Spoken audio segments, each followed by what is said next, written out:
A continuación, la Comisión Nacional Anticorrupción en el campo de batalla. Clasificación B, bajo supervisión de un adulto.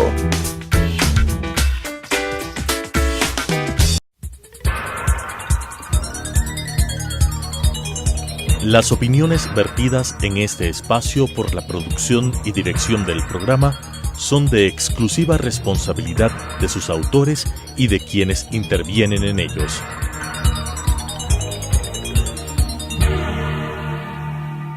Telesucesos Canal 29 UHF presenta la Comisión Nacional Anticorrupción en el campo de batalla. De tanto ver triunfar nulidades, de tanto ver prosperar la deshonra, de tanto ver crecer la injusticia, de tanto ver agigantarse los poderes en manos de los malos, el hombre llega a desanimarse de la virtud, a reírse de la honra, a tener vergüenza de ser honesto. La Comisión Nacional Anticorrupción en el campo de batalla. Agradecemos a la audiencia para decirles que la Comisión Nacional de Anticorrupción presenta otro programa referente a la problemática del Yasuní. Y en esta ocasión tenemos la presencia de Pedro Bermeo, que es un activista, su profesión es fotógrafo y como tal entiendo que su lente ha captado todos los horrores, todas las desigualdades y todas las cosas que han venido en mengua de la ecología del sector donde este rato pues se pretende despojar de sus territorios a los pueblos indígenas de ese sector. Bienvenido, Pedro. Muchísimas gracias por este espacio. ¿Qué puedes decirnos respecto a lo que ha hecho el colectivo Yasunidos en favor de la ecología y de los derechos sociales de los pueblos nativos del sector oriental? Uy, es una pregunta difícil. Bueno, resuélvele poquito a poco, desmenúzale. A ver, creo que el colectivo Yasunidos ha hecho, digamos, creo yo que lo que ha logrado el colectivo Yasunidos es transmitir de cierta forma en las urbes las distintas problemáticas sociales y ecológicas de los territorios. Es decir, vivimos en un país sumamente centralizado y, digamos, que se concentra todas las riquezas en las urbes y, digamos, quien siempre sale más perjudicado o donde se explota sus casas es justamente en los territorios lejanos, digamos, rurales del país, ¿no? ¿Y de dónde sale la explotación de la riqueza? Claro, es que es así, de eso estamos hablando. Entonces, ellos no llevan nada, pero son perjudicados.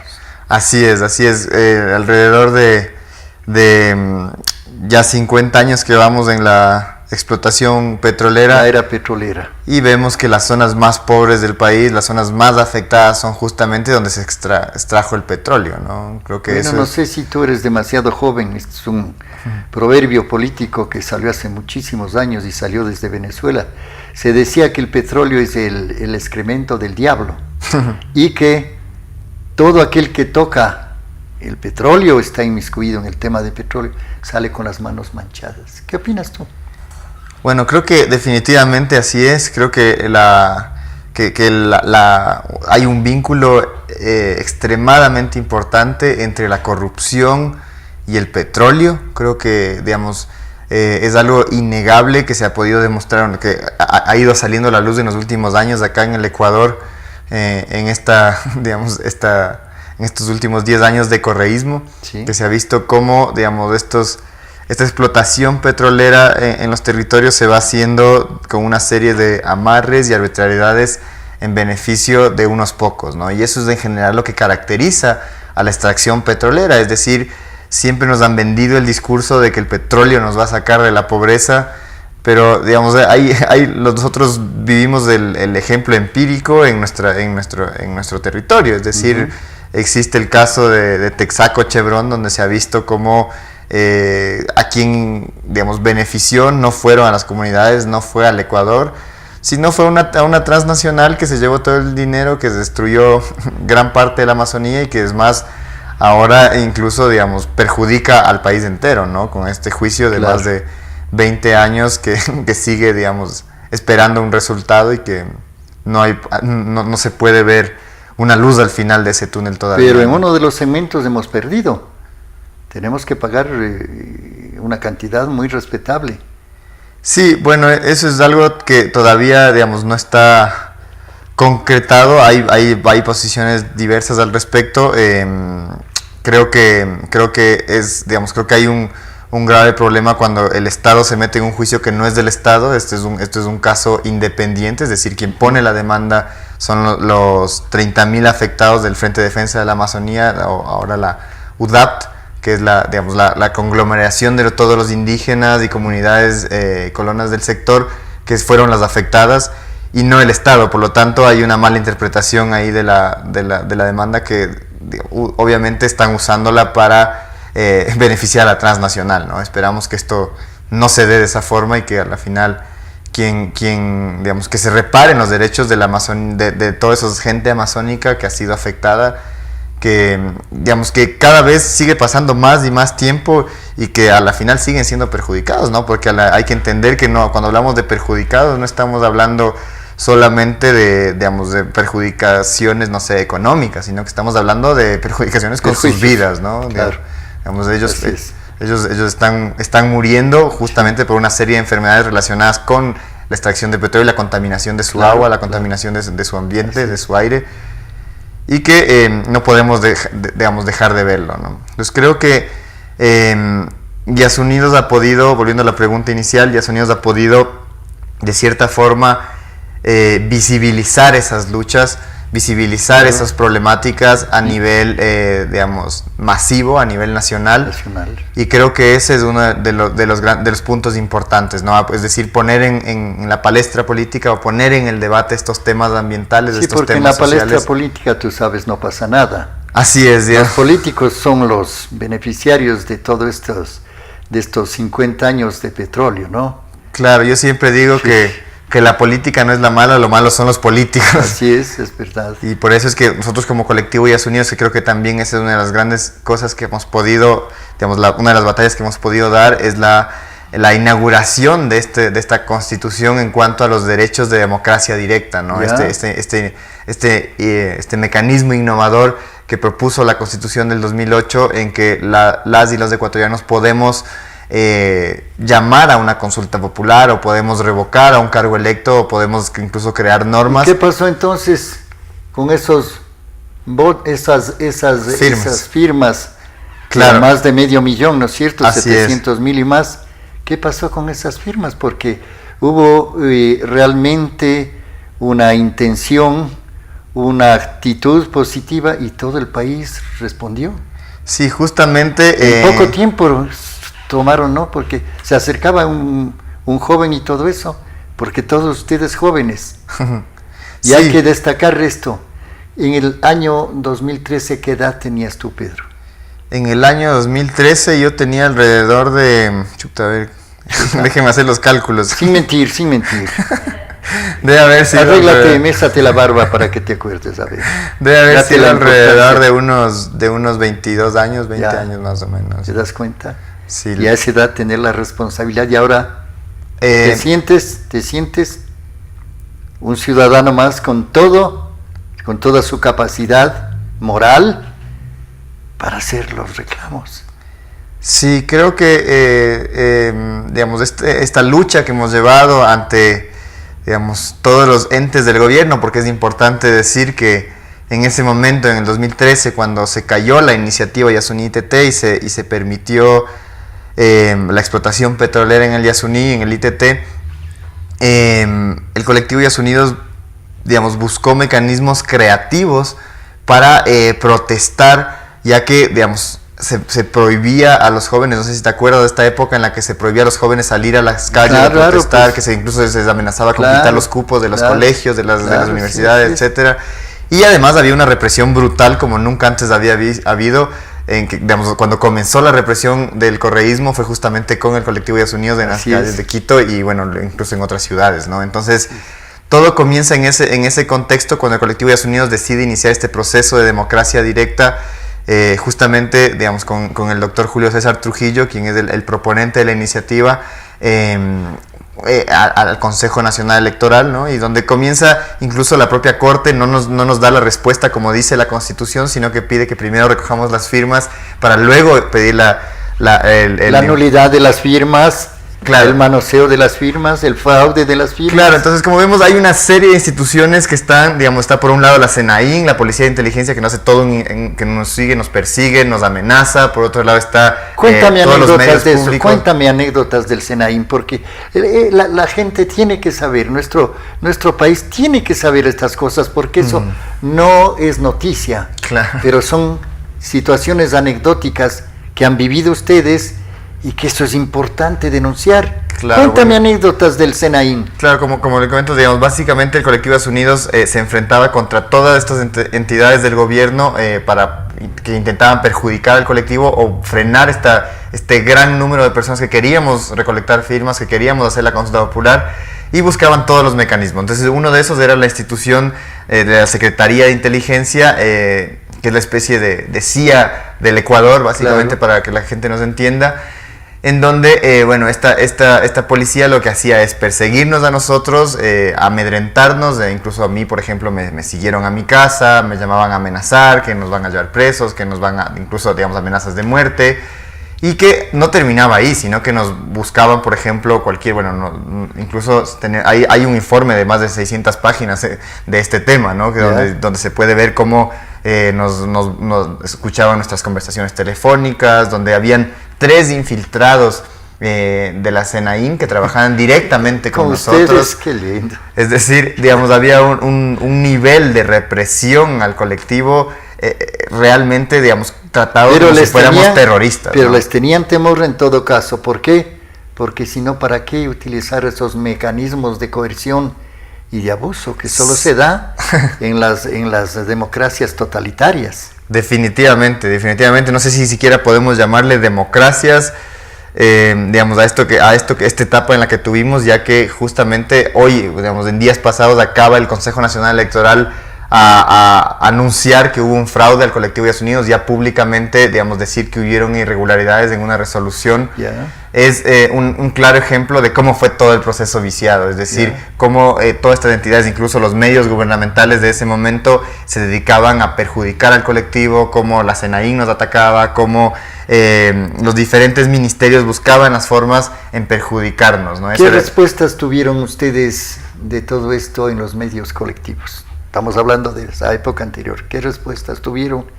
Bueno, creo que, los medios públicos definitivamente nos cerraban todas las puertas, incluso nos hacían aparecer, por ejemplo, como que éramos un colectivo violento, cuando nosotros siempre nos caracterizamos por ser un colectivo diverso y pacífico, es decir, eran como parte de nuestros lemas horizontales en el colectivo, sí, transversales en el colectivo.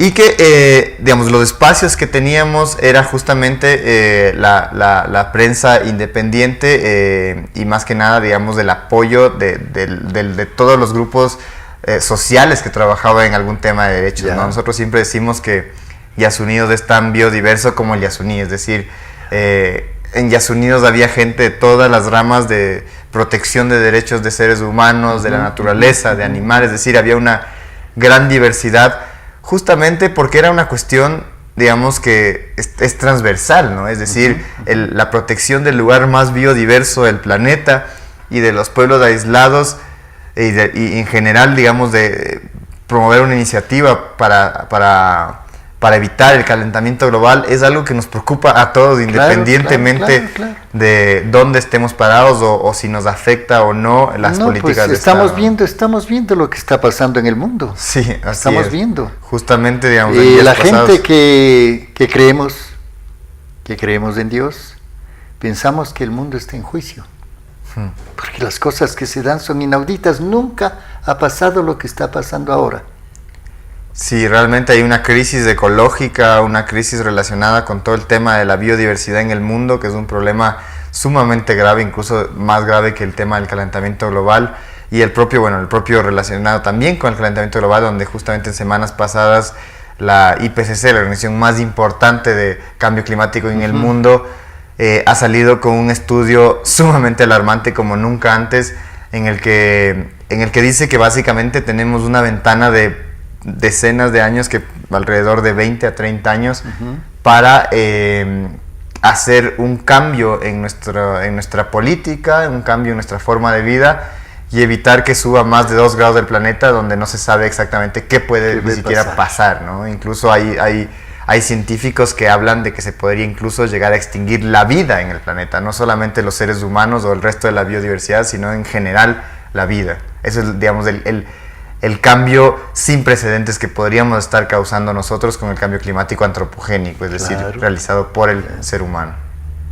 ¿Ustedes llevan una bitácora? ¿Llevan algún desarrollo de todas las cosas que han hecho? ¿Ustedes tienen esta parte importante de los documentos? Al hablar de la bitácora, la cronología de toda la lucha que han desatado, y claro, digo lucha y digo desatado en el mejor sentido de la palabra, porque claro, enfrentarse con el poder político no es fácil. Con el poder oficial no es fácil, porque el poder tiene todos los mecanismos coercitivos.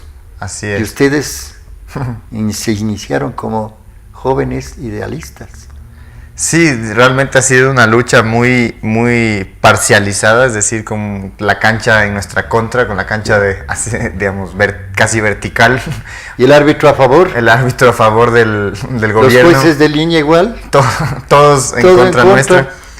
Pero creo que finalmente está saliendo a la luz la verdad. Creo que es un paso sumamente importante lo que ha hecho el Consejo Nacional Electoral, el Consejo de Participación, al digamos, anunciar que han habido irregularidades en nuestro proceso. Se demuestra que hubo un fraude, se demuestra que se violaron los derechos humanos de participación, y eso es un poco con lo que se vincula el colectivo Días Unidos, es decir, ya no estamos solamente luchando en contra de la ampliación de la frontera extractiva o de, digamos, esta forma de ver el mundo en la que se sigue pensando que la vida debe estar por encima, que el capital los recursos o el desarrollo. Porque eso de que el dinero compra todo no es cierto. Así es. La prueba es que no han comprado la conciencia de ustedes. Al decir esto, ¿qué perspectivas tienen? Bueno, creo ya que están ganadas estas pequeñas batallas. Ya están ganadas. Pero vamos a los objetivos y a las metas. El colectivo Días Unidos, lo que quería contarte antes de pasar a esto es que el colectivo Días Unidos, como tú decías, ¿cómo se dice? Desencadenado. Ya, no te encadenes. Ya me desencadené. Vamos a pedirte. Una serie de iniciativas que, digamos, el colectivo Días Unidos no solamente está en Quito, sino está a nivel nacional en varias partes, con diferentes colectivos autónomos que han llevado diferentes luchas en el territorio, ¿no? Hay varios colectivos que han seguido, por ejemplo, igual iniciativas de democracia directa, como es el tema, por ejemplo, del alcalde de Loja, como es el tema de la SUAY, así es, donde justamente... El abuso ahí de la minería. Del tema del abuso de la minería una también, cosa tremenda. En Cuenca. Entonces creo que esto, digamos, no podemos atribuirnos nosotros, pero sí al menos, digamos, al momento en que hicimos esta iniciativa de democracia directa,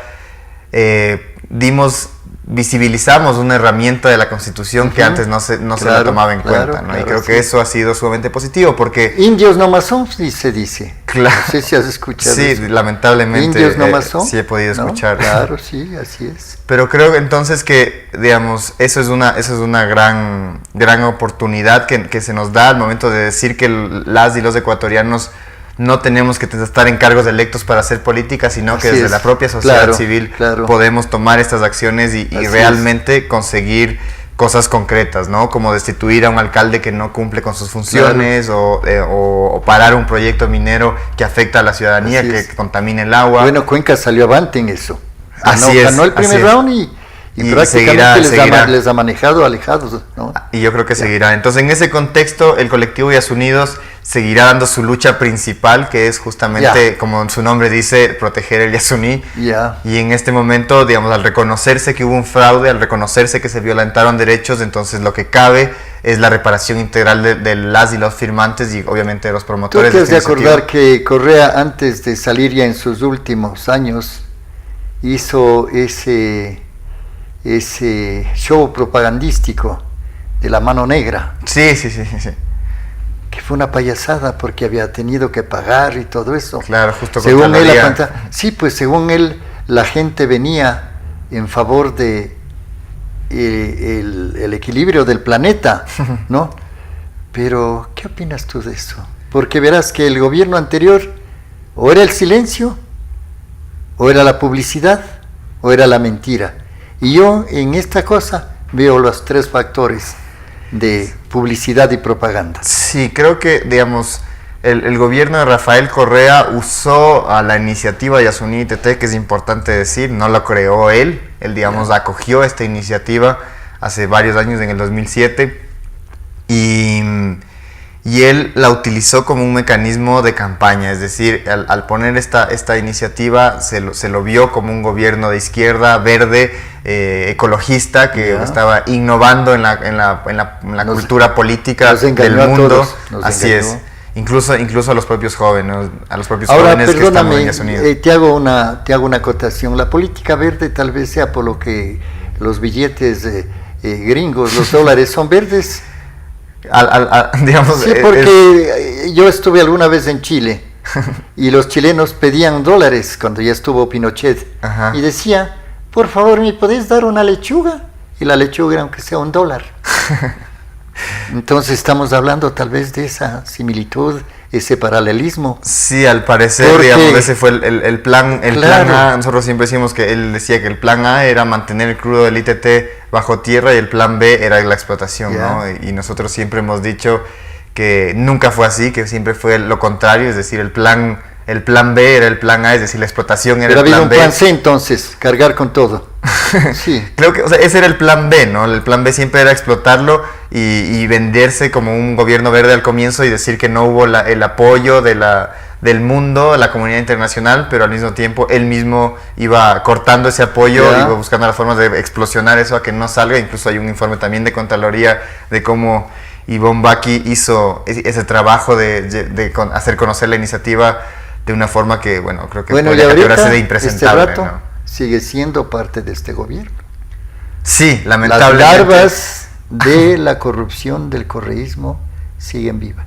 Sí, justamente, digamos, una de nuestras voceras estuvo en una acción directa en días pasados donde se hizo una acción directa en una sesión solemne frente al presidente Lenín Moreno, y el presidente Lenín Moreno, digamos, sacaron una pancarta donde decía que ni un pozo más en el Yasuní, y los policías les quitaron y cuando se estaban yendo, sí, pues, salió el presidente a decir que no, que ya son otros tiempos y que las cosas han cambiado y que regresen, aunque nunca les permitieron hablar y no nos dijeron nada de esto, y que, digamos, a la final podemos ver que se sigue haciendo exactamente lo mismo, ya, ¿no? Entonces, Pedro, ¿qué experiencia sacan ustedes de todo eso? Porque cuando a uno le tocan realmente en lo que uno piensa que puede alcanzarse, le defraudan, le mienten, le sesgan las cosas, y obviamente me estás contando pues lo de Senaim y todo eso. A propósito, ¿tienen ustedes el documento ese de las 600 páginas? Sí, es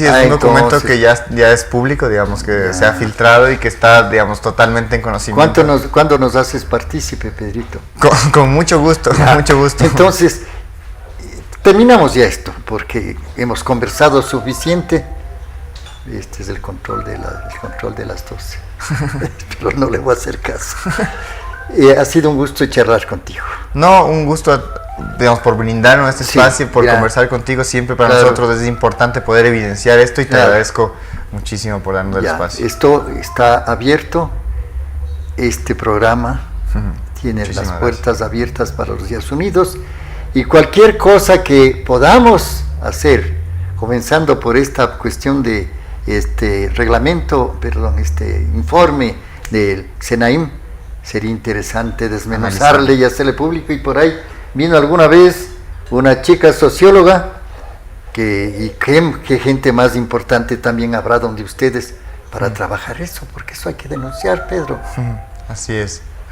Agradezco tu presencia y un saludo, un abrazo cordial a los Días Unidos. Muchísimas gracias. Que estés muy bien. Buen día.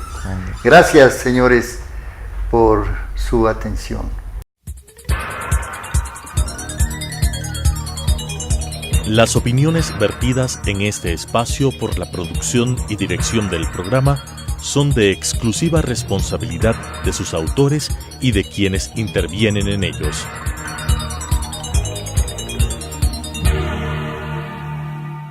Telesucesos Canal 29 UHF presentó la Comisión Nacional Anticorrupción en el campo de batalla. De tanto ver triunfar nulidades, de tanto ver prosperar la deshonra, de tanto ver crecer la injusticia, de tanto ver agigantarse los poderes en manos de los malos, el hombre llega a desanimarse de la virtud, a reírse de la honra, a tener vergüenza de ser honesto. La Comisión Nacional Anticorrupción en el campo de batalla.